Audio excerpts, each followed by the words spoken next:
RMT has specific structures to enable members who are marginalised and underrepresented to raise their concerns. The union has advisory committees and conferences of women members, black and ethnic minority members, lesbian, gay, bisexual, transgender plus members, and disabled members. These structures were established to rectify the union's shortcomings in these areas, often after these members had fought for representation against opposition within the union. The committees have two roles.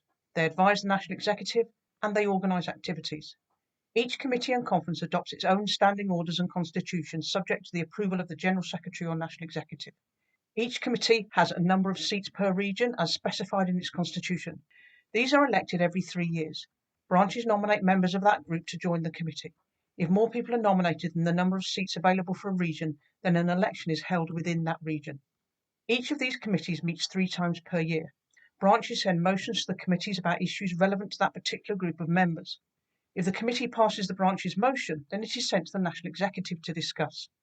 The committee also receives a report from the National Executive on what it has done about previous resolutions, plans its conference, ensures that its plan of activities is being carried out, responds to requests from the National Executive for advice, discusses what is happening in workplaces and society. Every year, RMT holds a Women's Conference, Black and Ethnic Minority Members Conference, LGBT plus Members Conference, and a Disabled Members Conference. Each branch and regional council may send delegates and motions to the conference. 2 of the motions passed by the conference are sent to the union's AGM. The rest are sent to the National Executive. The conference also elects the chair, vice chair and secretary of the committee and a liaison committee to organise the next year's conference. There may also be guest speakers and discussion workshops. So if you have an issue that concerns you about a marginalised group, you can write a motion to your branch and your branch can submit it to the relevant advisory committee or conference, and together we can get something done to tackle discrimination.